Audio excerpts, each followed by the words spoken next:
I now move to divide the House. For the information of the body, an aye vote sustains the appeal and the nay vote defeats it. The majority kindly solicits a nay vote. All those in favor to the appeal say aye. Aye. All those against say nay. Nay. The nays have it, the appeal is lost. Majority Leader. I propose an amendment to the budget of the Office of the President, of the Vice President. I said. Sorry po.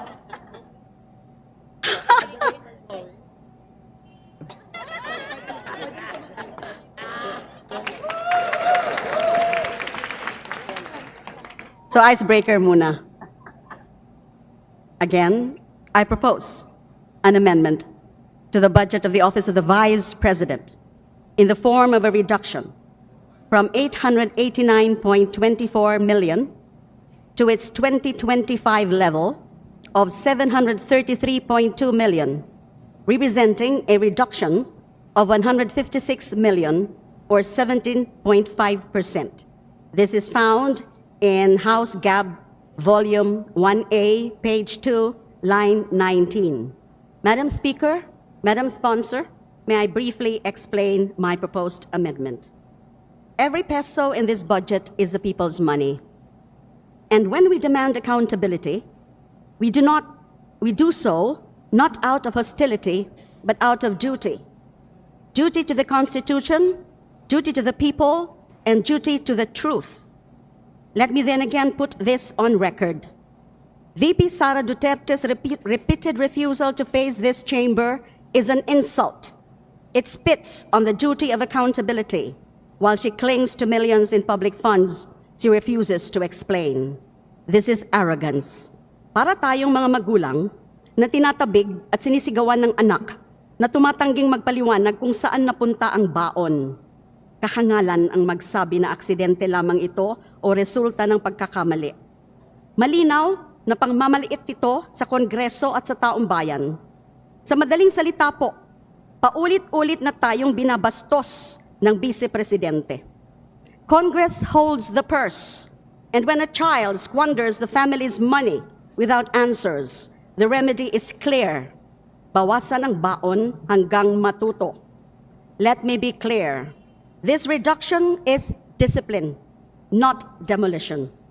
Malayo ito sa ginawa ng kanyang ama na ginamit ang budget para pahirapan ang Commission on Human Rights, a constitutional body created to defend the powerless. What we do here is different. We call out entitlement. We confront arrogance. We demand respect. Public money is not a toy. Hindi ito pabuya na pinamimigay sa mga imbentong tao na may imbentong pangalan sa mga imbentong project. It is a trust. And until the Vice President learns respect, this House must act as the parent that disciplines a brat. Alam ko po that this move will generate varied reactions. It might even be exploited by certain camps to elicit sympathy for VP Sara. Diyan naman sila magaling kadramahan. Pero hindi pwedeng mangibabaw ang drama sa kung ano ang tama, sa kung ano ang makatwiran, at sa kung ano ang nararapat sa pagtatanggol sa dignidad ng institusyong ito at ng proseso ng pambansang budget.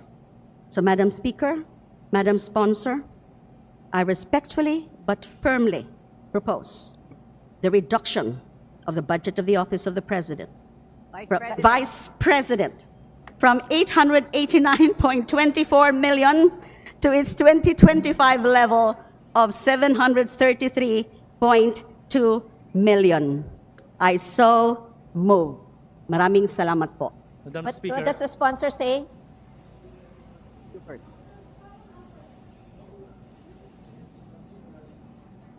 What does the sponsor say?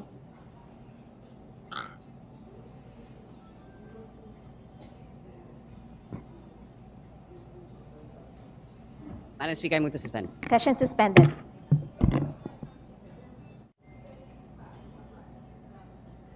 The committee accepts the proposed amendment subject to the following. First, we want to protect the interests of the personnel within the office of the Vice President.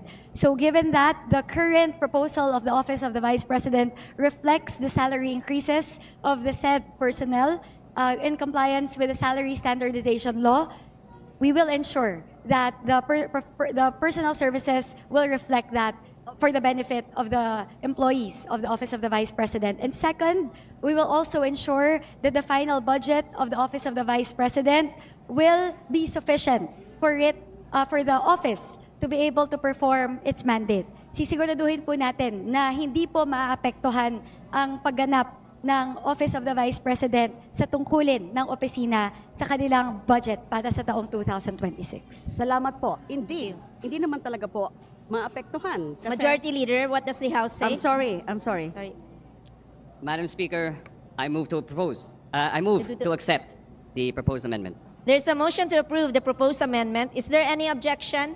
The chair hears none. The motion is approved. Okay. Madam Speaker, Majority Leader. I move to recognize the Honorable Ungab. The Honorable Sid This Ungab is is recognized. Madam Speaker, thank you, Mr. Majority Leader. Thank you to the sponsoring chairman. This is an objection at the same time since the chair has ruled an appeal to the decision of the chair. Majority Leader. Not to decrease further the budget of the Office of the Vice President. Sobra na ang laki ng ibinaba ng budget ng opisina ng Office of the Vice President.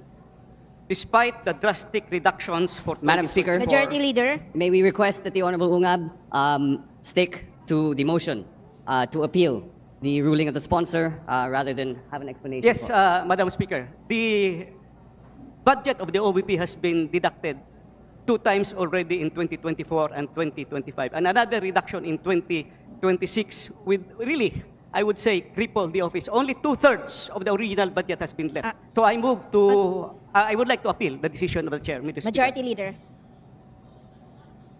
Madam Speaker, there being an appeal,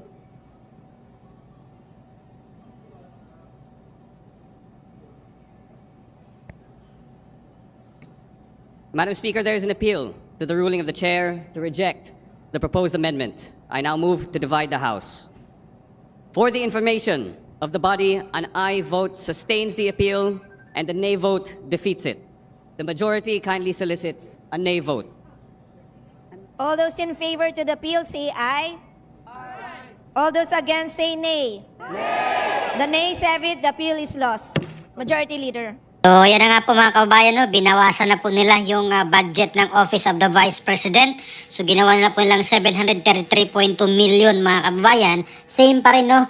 Nung nakaraang taon dito sa 2025 budget ng OVP ay 733.2 million din po yun mga kababayan. Parang pinarihas lang mga kababayan, no? Ngayon, dahil dito sa galit nila dito kay VP Sara na hindi po pumunta dito sa kanilang budget deliberation, no?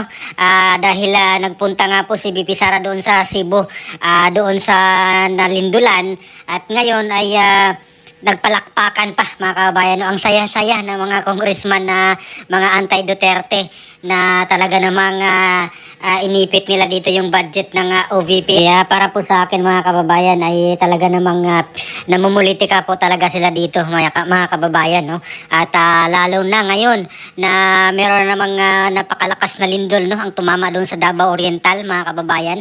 So napakalaking tulong din sana itong mga ganitong budget ng OVP dahil nauna pa silang tumulong, no, gaya doon sa Cebu mga kababayan.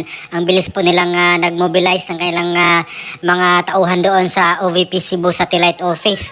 At lalo na dito ngayon sa mga pagdating sa mga kalamidad, malaking tulong po yung ginagawa rin po ng OVP kahit na limitado yung kanilang budget mga kababayan, ay kahit pa paano nakatulong po sila, nakapamigay po sila ng mga tulong agad doon sa mga naapektuhan, no, sa kalamidad kagaya po ng lindol at mga bagyo. At itong ginagawa ngayon ng House of Representatives, mga anti-Duterte na mga congressman, ay talagang masaya po sila De Lima, yung mga Makabayan Black at yung mga pro-admin mga kababayan, no, na mga congressman na eventually kalaban na po ng mga Duterte. So anti-Duterte na po sila. Kaya masaya po sila, nagpalakpakan pa sila mga kababayan dito sa kanilang pagbawas ng budget ng OVP. Samantalang yung opisina ng PCO mga kababayan ay humihingi po ng karagdagang pondo mga kababayan para daw sa ASEAN next year. So